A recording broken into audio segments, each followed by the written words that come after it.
जैसे आप एक घर के अंदर हो और घर की खिड़की खोलकर बाहर देखने की कोशिश कर रहे हैं। यानी हम हिंदी को भारत में रहकर, भारत के परिदृश्य में रहकर विश्व के बीच देखने की कोशिश और जद्दोजहद कर रहे हैं। इसके इस हिस्से पर कल बहुत कुछ बोला जा चुका है। हिंदी का बाजार कितना बड़ा है, हिंदी का मीडिया किस प्रकार आज महत्वपूर्ण जगह रखता है और अखबारों की जो प्रिंटिंग स्थिति है, उनका सर्कुलेशन है वो कैसा है, विश्व की विभिन्न भाषाओं के बीच हिंदी भाषा की क्या स्थिति है। इस पर जयंती प्रसाद नौटियाल जी ने बाकायदा शोध और बहुत सारे आंकड़ों के साथ बात कही। हमारे एक और वक्ता थे ऋतुपर्ण जी, उन्होंने भी बड़े विस्तार से अपने विश्व में हिंदी पढ़ाने के अनुभव को बताया। और इस तरह से ये जो पक्ष है ये बड़ा खुशनुमा पक्ष है। कितना अच्छा लगता है सुनकर कि हम किस प्रकार गानों के सहारे, वीडियो क्लिपिंग के सहारे और मिलते ही कोई अपरिचित दूसरी भाषा का, दूसरे नस्ल का, दूसरे देश का व्यक्ति जब हमें नमस्ते कहता है तो हम कितने खुश होते हैं और मानते हैं कि हिंदी जो है बढ़ रही है, विश्व के पटल पर बढ़ रही है। यूनेस्को में हिंदी बोली जाती है, वहाँ भाषण हिंदी में दिए जाते हैं। इन सारी बातों को लेकर हम आह्लादित और गौरवान्वित हैं और उससे परिचित भी हैं। मेरा कहना ये है कि इन तमाम आंकड़ों, तमाम परिदृश्यों के पीछे जो चीज़ देखी जानी चाहिए वो ये कि यह भाषा के विभिन्न कार्यों में से सिर्फ एक कार्य की तरफ करती है। भाषा का मेरी समझ के अनुसार भाषा के कम से कम 3 महत्वपूर्ण पक्ष हैं किसी भी भाषा में: संप्रेषण, चिंतन और संबद्धता, यानी कम्युनिकेशन,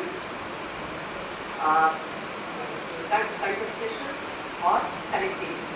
ये 3 महत्वपूर्ण पक्ष हैं। संप्रेषण के रूप में भाषा के साथ हमारा जो व्यवहार है, चिंतन के पक्ष के साथ वही व्यवहार नहीं है। और इसी तरह से संबद्धता का जो पक्ष है उसमें और भी बहुत सारी चीज़ें जुड़ी हुई हैं, जिसे हम कनेक्टिविटी कहते हैं। कनेक्ट करना केवल भाषा के जरिए ही संभव नहीं होता। कनेक्टिविटी के अंदर भाषा एक माध्यम हो सकती है।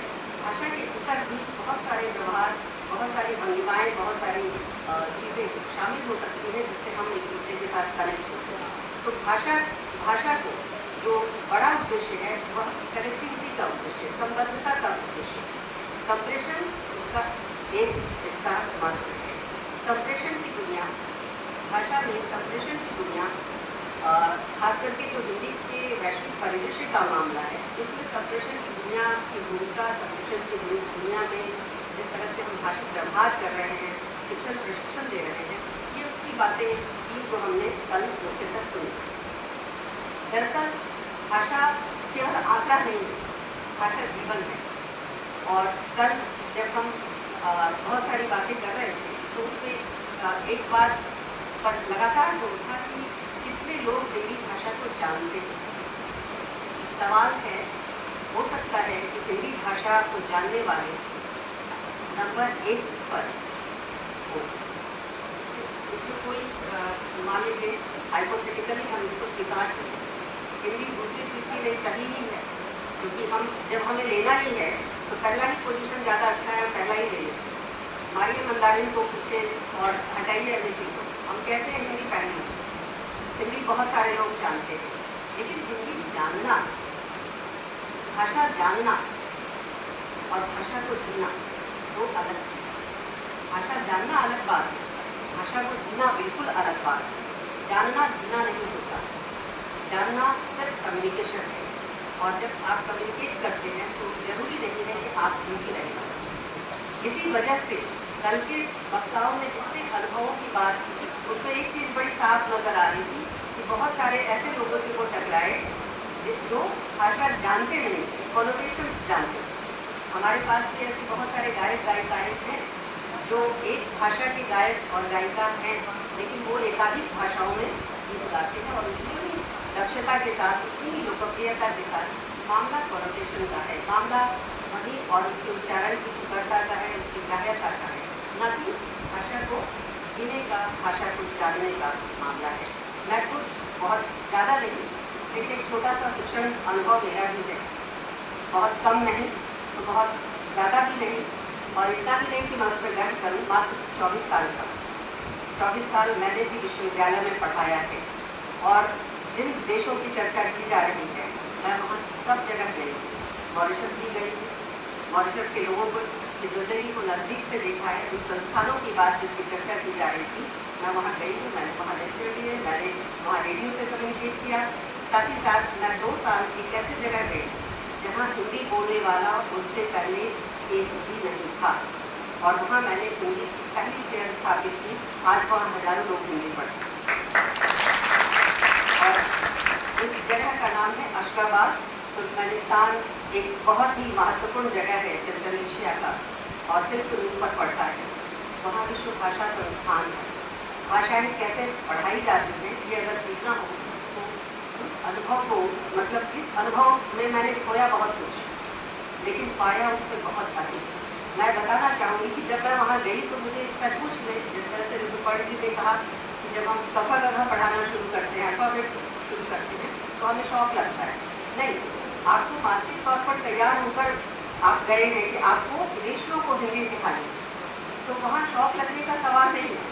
सवाल है कि आप कैसे उनके धरातल तक स्वयं को ले जाएं, और कैसे बेहतर कम्युनिकेटर बने, कैसे आपकी एक्सेप्टेंस उनके बीच बने, और कैसे वो आपसे ज़्यादा से ज़्यादा संपर्क, कनेक्ट अपने को महसूस करें।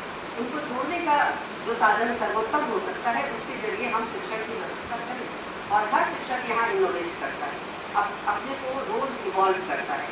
इस इवोल्यूशन में बहुत सारी चीज़ें आती हैं। मैं यहाँ से जितनी शिक्षण सामग्री लेकर तुर्कमेनिस्तान के शहर, उसकी राजधानी अशगाबाद गई, और वहाँ के विश्व भाषा संस्थान में मैंने पढ़ाना शुरू किया, तो मैंने सबसे पहले करिकुलम डिज़ाइन किया। मेरे सामने जिस तरह से हिंदी विभागों की जो राजनीति है, हिंदी विभागों का जो संकट है, उसकी जो समस्याएं हैं कि हिंदी में उर्दू के कवियों को जगह दे या न दे, यहाँ इस बात को लेकर झगड़ा करने वाला कोई नहीं। मैंने प्रसाद के साथ फैज़ को भी रखा, क्योंकि फैज़ की हमारी आज़ादी की लड़ाई के लिए उतने ही महत्वपूर्ण राइटर, लेखक मैं मानती हूँ।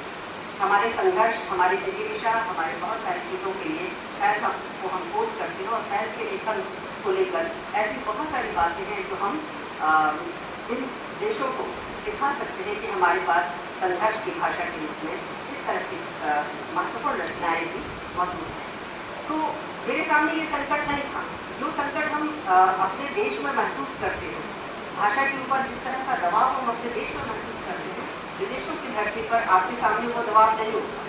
यहाँ से एक और दिलचस्प बात आपको बताऊँ कि यहाँ से केंद्रीय हिंदी निदेशालय का बना हुआ जितना वीडियोज और शिक्षण सामग्री मैं लेकर गई थी, मुझे वो इतनी प्रिमिटिव दर्जे की लगी, इतनी खराब तरीके से बनी हुई लगी कि मैंने उसका इस्तेमाल नहीं किया, और मैंने उस पर 3-4 हज़ार रुपये खर्च किए थे एक ऑडियो वीडियो कैसेट खरीदे व्याकरण वाले, लेकिन मैंने उसका इस्तेमाल नहीं किया। कारण कि वो इतने, जब आप एक तरफा संवाद करते हैं तो बहुत सारी चीज़ों में आप अपने को श्रेष्ठ मानते हैं, लेकिन जैसे ही मैं जिस जगह गई थी वो विश्व भाषा संस्थान, और मेरे सामने सिर्फ हिंदी नहीं थी, मैं हिंदी की पहली टीचर बनकर वहाँ गई थी, लेकिन वहाँ फ्रेंच था, जर्मनी थी, जापानीज़ था, तमाम दुनिया की भाषाएं थी, अरबिक थी, तमाम दुनिया की भाषाएं थी जो पढ़ाई जा रही थी, रूसी थी।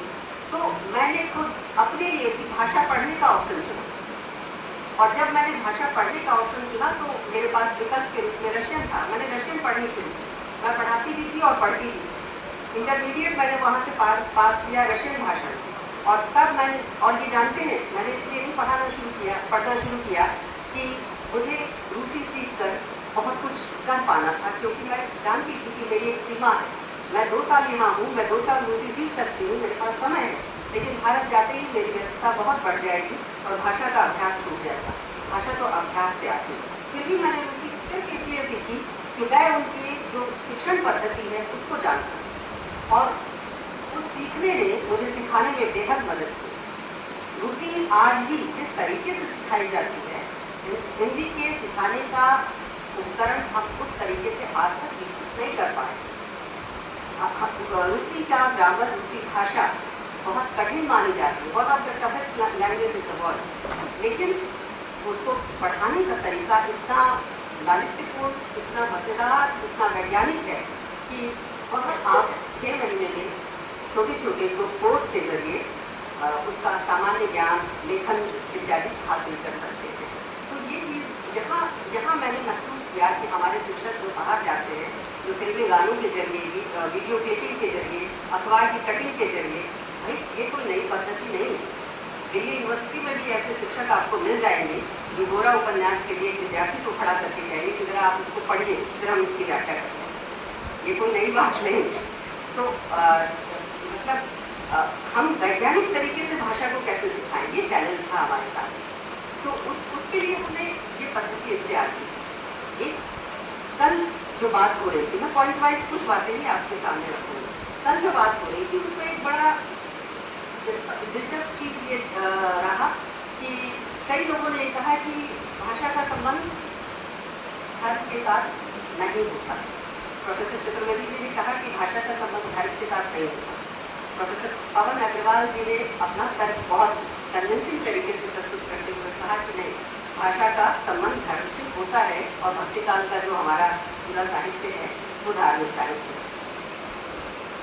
मैं एक छोटा सा निवेदन करना चाहूँगी और ये विचार के लिए, ये तकरार के लिए नहीं, विचार के लिए इसलिए कह रही हूँ कि हम जरा वस्तुनिष्ठ ढंग से सोचने का कष्ट करें। भाषा और धर्म दो अलग चीज़ें। धर्म इंस्टीट्यूशन, संस्थान है, भाषा कम्युनिकेशन है, भाषा मीडियम है। भाषा संस्थान बाद में बनती है, धर्म संस्थान है जिसकी आइडियोलॉजी को भाषा वहन करती है। आप इस फर्क को अगर भूल जाएंगे तो आप ऐसे ही भाषा और धर्म को नक्की करते रहेंगे और इससे दिक्कत वही होगी जो जॉर्ज ग्रियर्सन ने हमारे लिए पैदा की। ऑटो विलियम कॉलेज का नींव जिसके आधार पर रखा गया और उसके घोषणा के साथ रखा। ग्रियर्सन ने तो बोलियों के इतिहास में इस बात को रखा।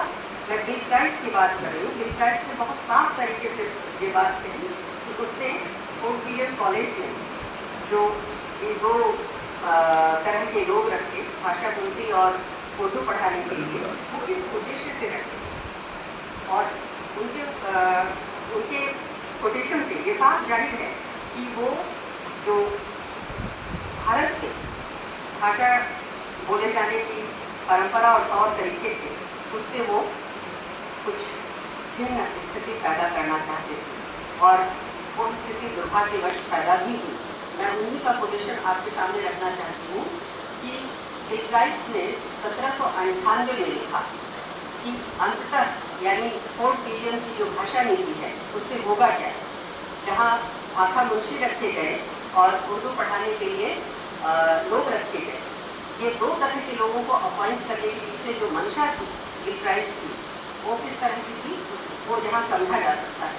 1798 में बिल क्राइस्ट ने लिखा कि अंततः यह होगा कि हिंदू लोग स्वाभाविक रूप से हिंदवी की ओर मुड़ेंगे और मुसलमान अनायास ही अरबी और फारसी का समर्थन करेंगे। इस तरह दो शैलियाँ जन्म लेंगी और ये दो शैलियाँ पनपी, बल्कि जन्म नहीं मिली, जन्म इनको दिवाया गया।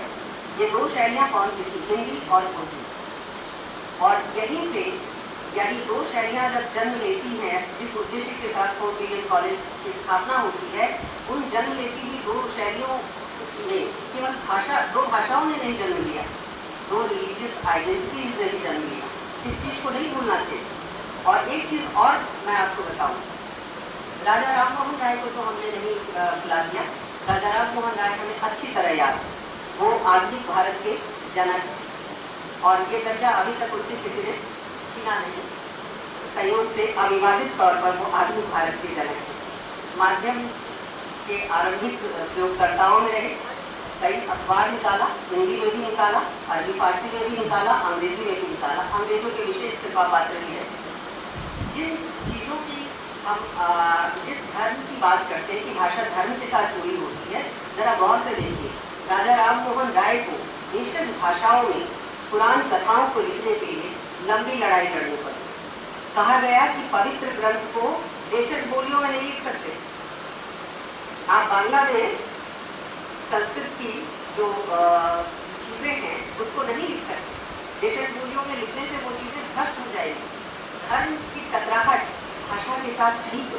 धर्म और भाषा का संबंध सिर्फ रिप्रेजेंटेशन का संबंध नहीं, भाषा धर्म को रिप्रेजेंट करती है। ये बिल राइट में इस्टेब्लिश करने की कोशिश की और वो चल देखी, लेकिन भाषा का धर्म के साथ टकराव भी होता है। इस रिश्ते को हम लोगों को वस्तुनिष्ठ तरीके से देखना चाहिए। और राजा राम मोहन राय ने ही कहा कि यदि कोई धर्म मिथ्या है, राजा राम मोहन राय को आधुनिक भारत का जनक कहा जाता है, लेकिन धर्म के सुधार के लिए आंदोलन चलाते वक्त जितना प्रतिक्रियावादियों का आघात उन्हें सहना पड़ा, राजा राम मोहन राय ने उन सब का एक एक करके जवाब दिया। राजा राम मोहन राय ने लिखा कि वे धर्म के खिलाफ नहीं। आमतौर पर जब हम धर्म की बात करते हैं और जरा सी भी चीज़ हमारे मन के अनुकूल किसी को नहीं लगती, तो कहते हैं कि आप तो हिंदू है नहीं, आप तो धार्मिक है नहीं, आप तो भ्रष्ट है। राजा राम मोहन राय पर भी भ्रष्टता का आरोप लगा था, लेकिन राजा राम मोहन राय इससे विचलित नहीं। उन्होंने लिखा कि यदि कोई धर्म मिथ्या है तब भी मैं उस पर विश्वास करने के लिए तैयार हूँ और उस पर विश्वास किया जा सकता है। लेकिन जो चीज़ यहाँ ये इन शब्दों पर ध्यान दीजिए, जो चीज़ विवेक से दूर और अनुभूति या अनुभव के प्रतिकूल हो वह एक संवेदनशील व्यक्ति के अनुकूल नहीं है। धर्म ही अगर विवेक सम्मत नहीं है तो उस पर सवाल उठाया जा रहा है। राजा राम मोहन राय की इस बात को कहे हुए 200 साल हो गए, हम कहाँ भूल कर भटक गए। जिसे नवजागरण के पुरोधाओं ने जिस मसले को सुलझा लिया, हम लौट कर वही जा रहे हैं। जिसका हल निकाला जा चुका, हम लौट करके वही जा रहे हैं कि यही खटोला बिछेगा। भाई, धर्म और भाषा के अन्योन्याश्रित संबंध से अगर हम बात शुरू ही करना चाहते हैं तो ये पक्ष भी देखिए कि धर्म और भाषा का टकराव भी रहा। धर्म ने निषिद्ध किया कि देशज बोलियों में रचनाएं नहीं लिखी जाए, धार्मिक ग्रंथों का अनुवाद न हो, उस अनुवाद का विरोध किया गया था। और राजा राम मोहन राय को ये कहना पड़ा था कि धर्म अगर मिथ्या भी है तब भी मैं उस पर विश्वास करने के लिए तैयार हूँ, लेकिन अगर वो विवेक से और अनुभव से दूर है तो ऐसे धर्म को मैं स्वीकार नहीं करता। एक और चीज़ राजा राम मोहन राय ने ये भी कहा कि मैं किसी ऐसे पुराण को नहीं जानता जिसमें लिखा हो कि पवित्र ग्रंथों का देशज भाषाओं में अनुवाद नहीं हो सकता। विवाह के समर्थन के लिए भी राजा राम मोहन राय और ईश्वर चंद्र विद्यासागर को इन्हीं पुराणों, इतिहासों और धर्म ग्रंथों में अपने तर्क जुटाने पड़े थे और उन्होंने जुटाए थे। तो इन चीज़ों को नहीं भूलना चाहिए। मैं कुछ चीज़ें और आपके सामने रखना चाहती हूँ। कल एक बात और आई और बहुत अच्छी बात आई। मैं उसके मिसिंग पार्ट को, खाली जगह को चाहती हूँ कि सूत्र, मैं भी इस पर सोच ही रही हूँ, मैं कंक्लूजन पर नहीं पहुँची हूँ, लेकिन चाहती हूँ कि ये विचार के लिए जब हम किसी सेमिनार से उठकर जाएँ तो हमारे पास कुछ ऐसे परेशान करने वाले सवाल होने चाहिए कि हम सोचे कि सेमिनार की ये उपलब्धि रही कि कम से कम एक सवाल तो हमारे सामने आकर खड़ा हुआ। कल एक सवाल के तौर पर एक बात कही गई थी कि अमीर खुसरो जो 12वीं शताब्दी का खड़ी बोली हिंदी का कवि था, उसके बाद ये हिंदी गायब कहाँ हो गई? क्यों भक्ति काल में हम ब्रज और अवधि का प्रयोग देखते हैं, मिश्रित या खिचड़ी बोली का प्रयोग देखते हैं, है ना? हम कहते हैं कि कबीर की भाषा जो है भोजपुरी है और सूर की भाषा जो है ब्रजी है। तुलसी को दोनों भाषाओं में माहिर थे और मीरा तो खिचड़ी भाषा की है। तो इस तरह की जो भाषा संबंधी जो झोलझाल हमें भक्ति काल में दिखाई देता है। और एक बड़ा सवाल, अमीर खुसरो जो इतनी परिनिष्ठित हिंदी लिख रहे थे, एक थाल मोती से भरा, सबके सिर पर औंधा धरा, चारों ओर वह थाल फिरे, मोती उससे एक नहीं, इसमें कौन सी अशुद्ध हिंदी? खड़ी बोली हिंदी का आदर्श नमूना। लेकिन ऐसी खड़ी बोली हिंदी फिर गायब कहाँ हो गई? वो कहीं गायब नहीं। भाषा के लाइनेज को पहचानना भी उतना ही जरूरी है। खड़ी बोली हिंदी कहीं गायब नहीं हुई, वो इसी धरती, इसी भारत के सरजमीन पर हमारे बीच मौजूद रहती। मुश्किल ये थी कि खड़ी बोली हिंदी जन भाषा नहीं थी, ये चीज़ पहचानना चाहिए। खड़ी बोली हिंदी को जन भाषा के रूप में उसकी जनोन्मुखता के लिए बाकायदा भारतेंदु के समय में आंदोलन चलाना पड़ा। भारतेंदु ने लेख लिखकर बताया कि भाषा को जन पक्षधर होना चाहिए। भाषा में जातीय संगीत जैसे निबंध की उन्होंने रचना की और बताया कि भाषा में किन विषयों पर लेख लिखा जाना चाहिए। महावीर प्रसाद द्विवेदी, उन्होंने बताया कि चींटी से लेकर हाथी पर्यंत और मनुष्य से लेकर समस्त प्राणी जगत कविता का विषय हो सकता है। विषय बदले, ये भाषा की जन पक्षधरता थी, भाषा की जनोन्मुखता थी, जहाँ आप विषयों को जनजीवन के निकट से निकटतर लाने की कोशिश करते हैं। यानी ये जो खड़ी बोली हिंदी थी, ये जनता से कटी हुई थी, लेकिन जनता के बीच थी। इसको मिसिंग लैंग्वेज के तौर पर नहीं देखा जाना चाहिए। अमीर खुसरो के बाद ये कहीं नहीं गई, कारण अमीर खुसरो जिस तरह लिख रहे थे, वो खुद अपने को हिंदवी का कवि कहते हैं। एक नहीं, एकाधिक बार उन्होंने कहा है कि मैं हिंदवी का कवि हूँ और फारसी में लिखता हूँ, लेकिन कवि मैं हिंदवी का हूँ। और ये जो हिंदी या हिंदवी, देहलवी, गुजरी या रेखा, ये सारे नाम जानते हैं किस भाषा के लिए थे? ये 12वीं शताब्दी के बाद से, अगर उर्दू भाषा का इतिहास आप पढ़ें तो ये सारे नाम उर्दू के लिए व्यवहृत होते थे। और बहुत बाद में रेखा और उर्दू शब्द में से उर्दू शब्द का चयन उर्दू भाषा के लिए किया गया, जिसे आज उर्दू कहते हैं। ये बात घटित होती है 18वीं शताब्दी में। उसके पहले नहीं, सन 1772 में जब शाह आलम द्वितीय का दिल्ली पर शासन था, उसने उर्दू को यानी हिंदी को या रेखा या गुजरी को, जिसे उर्दू के अन्य नामों पुराने नाम के रूप में हम देखते हैं, उसको दरबार की एक ऐसी भाषा के रूप में स्वीकार किया जिसमें दरबारी जन कविता लिख सकते थे, दरबार में कविता सुनी जा सकती थी। लेकिन वो ऑफिशियल लैंग्वेज दरबार की तब भी नहीं थी। ऑफिशियल लैंग्वेज अभी फारसी ही, दरबार की भाषा उर्दू या हिंदी या गुजरी या रेखा नहीं थी। जब शाह आलम द्वितीय 1772 में इस चीज़ को स्वीकार कर लेता है, दरबार की भाषा के रिकग्निशन, यानी उस भाषा में दरबार में बोलने, काव्य रचना करने, मनोविनोद करने की इजाज़त मिल जाती है, तब जाकर उर्दू और रेखा में से उर्दू शब्द उस भाषा के लिए स्थिर होता है। और इसके स्थिरीकरण के पीछे भी एक कहानी है कि अंग्रेजों के लिए ये मुफीद था कि उर्दू शब्द को रेखा, गुजरी, हिंदवी जैसे शब्दों में से चुनते, कारण कि उर्दू शब्द का एक अर्थ लश्करगाह होता है, यानी सैन्य और सेना से उसका संबंध होता है। तो ये थियरी स्थापित करने में कि मुगलों के आने के बाद जो टकराहट, सांस्कृतिक टकराहट हुई और राजनीतिक टकराहट हुई, उससे एक नई भाषा उर्दू का जन्म हुआ। इस थियरी को स्थापित करने में अंग्रेजों को इससे मदद मिल रही थी। अगर वो चली आ रही हिंदवी के लिए उर्दू शब्द का चयन करते, उन्होंने लश्करगाह या लश्कर के तौर पर जो इसका एक अन्य अर्थ वाली होता है, इसको चुन लिया था। तो ये हिंदवी, जिसमें हमारे बहुत सारे रचनाकारों ने रचनाएं लिखी हैं, नज़ीर अकबराबादी से लेकर मीर सौदा, न जाने मुसहफी, न जाने कितने लोगों ने रचनाएं लिखी हैं। मुसहफी तो कहते हैं कि मुसहफी फारसी को ताक पे रख, अब है अशआर हिंदवी का रिवाज। मुसहफी फारसी को ताक पे रख, अब है अशआर हिंदवी का रिवाज। इस तरह से कहते हैं, गुफ्तगू रेखते में हमसे न कर, यह हमारी जबान है क्या, यानी रेखता बोलकर मुझे प्रभावित करने की कोशिश मत करो, ये तो हमारी ही जबान है।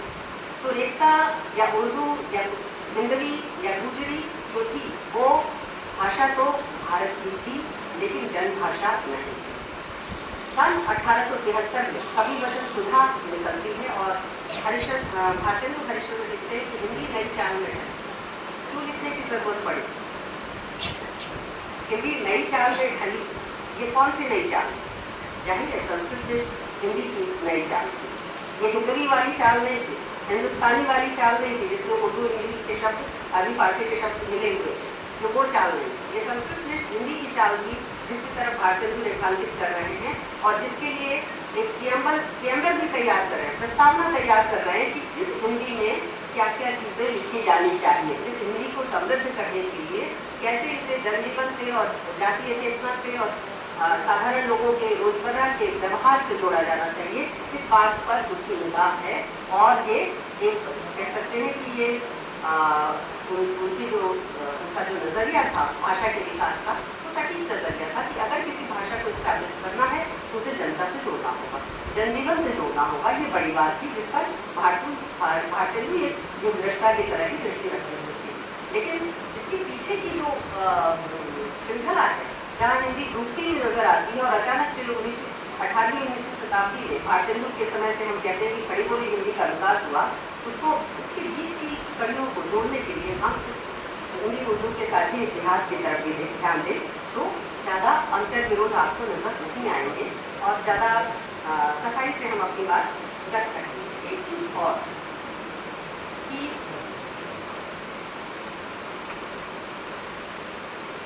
ज़्यादा नहीं, 5-10 मिनट और एक चीज़ कि मान लीजिए, मैं फिर से लौटती हूँ, मान लीजिए हर भाषा संस्कृति एक ही चीज़, लेकिन धर्म और भाषा को फिर से इस तरह से जोड़ने और उसको फिर एक ये कहने ये जो हर हिंदी है वो हमारी संस्कृति भी है, ठीक, अच्छी बात, लेकिन ये शब्द माफ कीजिएगा इतनी सरल नहीं है। न तो धर्म की व्याख्या सरल है, न धर्म की अवधारणा सरल है, न भाषा और भाषा की व्याख्या और भाषा का व्यवहार, न भाषा की अवधारणा। और साथ ही साथ कि संस्कृति जब आप कहते हैं तो संस्कृति का कोई एक रंग नहीं है।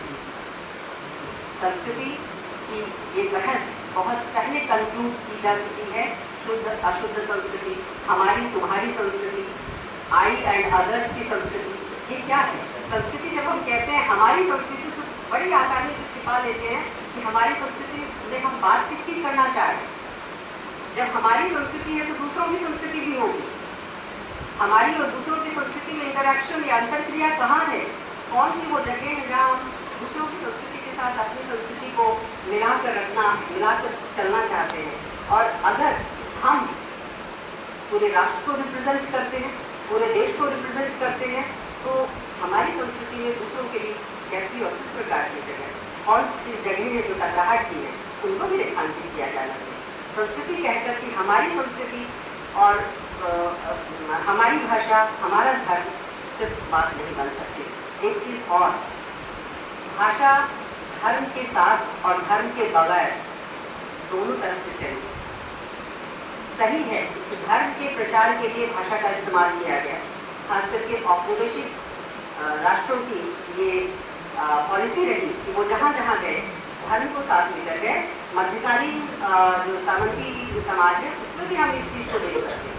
यानी धर्म हमेशा ताकतवर का होता है, इसको मानने और स्वीकार करने में हमें कोई परेशानी नहीं होनी चाहिए। जो ताकतवर रहेगा उसका सिक्का चलेगा, चाहे वो धर्म का हो, चाहे वो भाषा का हो, चाहे और संस्कृति का हो। अनुकरण आम जनजीवन ताकतवर का ही करता है। तो मध्यकाल में भी ये स्थिति रही है। मध्यकाल की जो सामाजिक संरचना, राजनीतिक संरचना रही है, वहाँ ये स्थिति रही है। आधुनिक काल में भी कोलोनाइजेशन के पीरियड में भी हम देखते हैं कि जहाँ डच गए, पुर्तगाल गए, अंग्रेज गए, वो केवल व्यापार के लिए नहीं गए, अपने धार्मिक प्रसार के लिए भी गए। लेकिन क्राइस्ट हो या ग्रियर्सन इस बात को बड़ी आसानी से छिपा लेते हैं कि अंग्रेजी भाषा का ईसाइयत से कोई संबंध है। एक बार भी नहीं कहते कि अंग्रेजी जो है वो ईसाइयत की भाषा है, लेकिन हिंदी को हिंदुओं की भाषा और उर्दू को मुसलमानों की भाषा बताने और इसको स्थापित करने में कोई कसर नहीं छोड़ी। जबकि मैं नौटियाल जी ने चाहे जिस उद्देश्य से और जिस भाव विह्वलता में बहकर एक बात कही हो, मैं 1000 सैल्यूट उनको पेश करती हूँ। उन्होंने कहा कि मैं तो हिंदी की जनसंख्या को, बोलने वालों की संख्या को बढ़ाने के लिए उसमें उर्दू को भी शामिल करना चाहता हूँ। मुझे खुशी हुई कि चाहे वो इसी उद्देश्य के लिए उर्दू को शामिल करना चाहे, लेकिन चाह रहे हैं। और इससे हमारी संख्या, हमारी ताकत, हमारी जो संवेदनशीलता, उसका एक परिचय मिलता है। तो जब हम ये बातें कहते हैं कि भाषा धर्म के साथ किस प्रकार जुड़ी हुई है, तो ये चीज़ भी ध्यान रखना चाहिए कि जहाँ जहाँ कॉलोनीज बसी वहाँ पर ईसाइयत का प्रचार प्रसार हुआ। यही नहीं, प्रिंट आया, टेक्नोलॉजी आई, तो सबसे पहले जिन ग्रंथों का मुद्रण हुआ वो धार्मिक ग्रंथ हुआ धर्म ही निर्विवाद तौर से जनता में स्वीकृत होता है। अन्य चीज़ों पर ज्ञान विज्ञान की चीज़ें, अध्ययन और शिक्षण की चीज़ें भी छपी, लेकिन धार्मिक पुस्तकों का ओल्ड टेस्टामेंट पहले छपा। जब प्रेस आया तो पहले जो चीज़ छपी लंदन में भी और यूरोप के अन्य हिस्सों में भी वो ओल्ड टेस्टामेंट। हिंदुस्तान में रामायण और गीता पहले छपी, भूगोल हस्तामलक बहुत बाद में छपा। लेकिन इससे ये कतई साबित नहीं होता कि भाषा और धर्म एक ही चीज़ है। और जब हम कहते हैं कि भाषा और धर्म का संबंध है, हिंदी हिंदुओं की भाषा, तो गलत है। भाषा धर्म का संबंध इस प्रकार है कि भाषा माध्यम है धर्म रूपी संस्थान के विचारों का वहन करने के लिए। इस फर्क को समझना चाहिए। एक और चीज़, भाषा लोकप्रिय हो सकती है धर्म और धर्म के ज़्यादा व्यापक स्वरूप को व्यंजित करने के साथ साथ। उसका उदाहरण मैं मधुशाला के तौर से आपको देना चाहती हूँ। बच्चन की बड़ी प्रसिद्ध रचना है हरवंश राय बच्चन की, अमिताभ बच्चन की नहीं। आप लोग कल से मीडिया सुन रहे हैं ना। मैं नहीं चाहती मैं मीडिया का रेफरेंस दूँ। मैं मीडिया पढ़ाती हूँ और पढ़ाती हूँ 24 साल हुए मुझे, लेकिन मैं मीडिया का रेफरेंस आपको नहीं दूँ, क्योंकि मैं इस बात से बिल्कुल आह्लादित नहीं हो सकती कि मैं विदेश में गई और लिफ्ट में जो बच्चा मुझे मिला उसके मोबाइल का रिंगटोन हिंदी गाना था। एक सेकंड को मुझे खुशी हुई कि ये बच्चा हिंदी गाना बजा रहा है, वाह। लेकिन मैंने उस बच्चे से पूछा कि तुम हिंदी गाने के अलावा भी कुछ और चीज़ें देखते हो, सुनते हो? देखा, ये देखिए मेरे पास टर्किश गाने भी हैं, मेरे पास बल्गारियन भी है, मेरे पास हिप हॉप भी है, मेरे पास सारे गाने। तो आप किस बात पे खुश हो रहे हैं? बच्चों की तरह। ये तो बाल कौतुक है कि आप देख के खुश हो रहे हैं कि हाँ जी हिंदी गाना या मुझे नमस्ते कह दिया। भाई नी हाउ भी उतने ही प्यार से कहते हैं। अभिवादन उनके पाठ्यक्रम का हिस्सा होता है, विदेशियों का अभिवादन उनके पाठ्यक्रम का हिस्सा होता है। और बच्चा जो म्यूजिक लवर है, संगीत प्रेमी है, वो केवल हिंदुस्तानी संगीत ही पसंद नहीं कर रहा, वो हिंदुस्तान के अलावा भी बहुत सारे देशों के संगीत और फिल्मों को पसंद कर रहा है। तो ये तो हमारा कौतुक है कि हम इसमें आनंद ले रहे हैं कि हमारी भाषा इस तरह बढ़ रही है। एक और चीज़ मैं आपको बताऊँ, अपना व्यक्तिगत उदाहरण। मैं वहाँ जब रूसी सीखती थी तो मेरी रूसी शिक्षक को रूसी के अलावा कोई भाषा नहीं आती और मुझे रूसी बिल्कुल नहीं आती थी। अंग्रेजी आती थी, आना क्या कहें, थोड़ी बहुत जैसे आती वैसे आती। तो वो रूसी में ही सारी बातें बताती थी और धीरे धीरे हमने उसकी बातचीत से, उसके संप्रेषण के तरीके से उस भाषा को ग्रहण करना आरंभ किया। और जो उसकी अपनी भाषा थी, तुर्कमेन भाषा, जिसके 3000 शब्द हिंदुस्तानी भाषा से मिलते जुलते हैं। हिंदुस्तान